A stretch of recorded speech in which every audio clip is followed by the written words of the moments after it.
Hi friends, ഇത് ഞാൻ മുൻപ് ഷോർട്സ് വീഡിയോ ആയിട്ട് ഇട്ടതിൻ്റെ ബാക്കി വീഡിയോയാണിത്. ഒരുപാട് ലെങ്ത് ആയതുകൊണ്ടാണ് 2-3 വീഡിയോ ആയിട്ട് ഇട്ടത്. ഈ കാണുന്നത് തകരക്കൊട്ടാണ്. തകരക്കൊട്ടെന്ന് പറയും, ദഫ് മുട്ടെന്ന് പറയും. പലതരത്തിലുള്ള വെള്ള, മഞ്ഞ, വേറെ ഒരു ഗോൾഡ് ലൈറ്റ് ഗോൾഡ്, പിന്നെ അതിൻ്റെ പിറകിലും വേറെ 2-3 സെക്ഷനായിട്ട് ഗ്രൂപ്പായിട്ട് കളിക്കുന്നുണ്ട് ദഫ് മുട്ട്. കാണാൻ എന്ത് ഭംഗിയാണെന്നോ. ഈ കൊടി കെട്ടുന്നതിന് മുൻപ് ഇവർ കളിക്കുന്നതാണ്. ഇതല്ലാതെ വേറെ 2-3 ഇതിപ്പോൾ കൊച്ചു കുട്ടികളുടെ വേറെ 2 വലിയ ആൾക്കാരുടെ സെക്ഷൻ ഉണ്ടായിരുന്നു. പക്ഷേ അതെനിക്ക് വീഡിയോയിൽ ക്ലിയർ ആയിട്ട് കിട്ടിയില്ല. ഞാൻ ഇത് കുറച്ച് മുകളിൽ നിന്ന് എടുക്കുന്ന വീഡിയോ ആണ്. ഇതിപ്പോൾ താഴെ റോഡ് സൈഡ് ആയതുകൊണ്ട് തന്നെ എനിക്ക് നല്ല ക്ലിയർ ആയിട്ട് എടുക്കാൻ പറ്റിയിട്ടില്ല.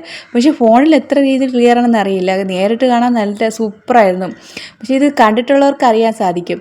അങ്ങനെ കൊടി കൊണ്ടുവരുന്നതിന് മുൻപുള്ള ഇവരുടെ തകരക്കൊട്ട് കളിയാണത്.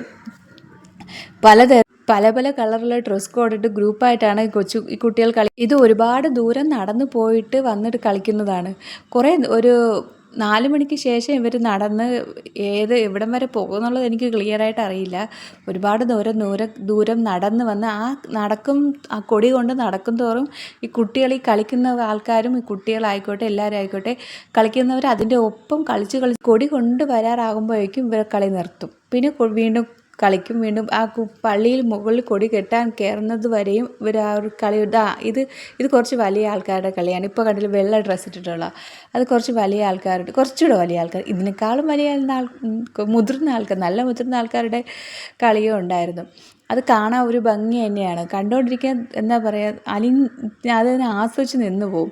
പിന്നെ കൊടി ചുറ്റിനും ഒരു 3 പ്രാവശ്യം പള്ളിയുടെ ചുറ്റും വലം വെച്ചിട്ട് 3 പ്രാവശ്യം വലം വെച്ചതിന് ശേഷമാണ് കൊടി മുകളിൽ പള്ളിയുടെ അകത്ത് കൊണ്ടുപോയി പള്ളിയുടെ ഏറ്റവും ടോപ്പിൽ അത് കെട്ടി കൊടി ഉയർത്തും. ആ കൊടി ഉയർത്തുന്നത് ഏറ്റവും ടോപ്പിൽ കൊണ്ടുപോയി കെട്ടി കൊടി ഉയർത്തുന്നതാണ്. അത് അന്ന് മുതൽ ആ കെട്ടിയ കൊടിയേറ്റം കയറിയതും അന്ന് മുതൽ പിന്നെ ഒരു 10 ദിവസത്തേക്കും. ഇപ്പോൾ 22-ാം തീയതി തുടങ്ങിയതാണിത്. ഇനി 3-ാം തീയതി വെളുപ്പിൽ വരെ ഇതിൻ്റെ 3-ാം തീയതി മീൻസ് 2-ാം തീയതി രാത്രി, 3-ാം തീയതി രാവിലെ. ആ രാവിലെ വരെ ഈ ആഘോഷം ഇങ്ങനെ തുടർന്നുകൊണ്ടേയിരിക്കും. അതുവരെ ലക്ഷക്കണക്കിന് ആൾക്കാരാണ് നമ്മുടെ ആ പള്ളിയിൽ വരുന്നത്. അത് കാണുവാനും എന്താ പറയുക, ലാസ്റ്റ് ചന്ദനക്കുടം എന്നൊരു ഇതുണ്ട്. 2-ാം തീയതി ചന്ദനക്കുടം എന്നൊരു ഇതുകൂടെ ഉണ്ട്. ലാസ്റ്റത്തെ ഒരു ദിവസം ചന്ദനക്കുടം എന്നാണ് ഞങ്ങളിവിടെ പറയുന്നത്.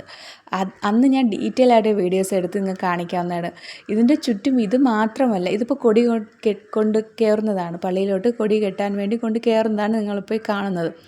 ഇതിപ്പോൾ കൊടി കെട്ടിക്കഴിഞ്ഞാൽ ഇതിൻ്റെ ചുറ്റിനും ഇത് മാത്രമല്ല, പലതരത്തിലുള്ള കടകൾ, വളക്കടകൾ, എന്താ പറയുക, എന്ന് വേണ്ട പലതരത്തിലുള്ള സ്ലൈഡ് മാല, സ്ലൈഡ് മാല എന്നല്ല, എന്ന് വേണ്ട കളിപ്പാട്ട സാധനം.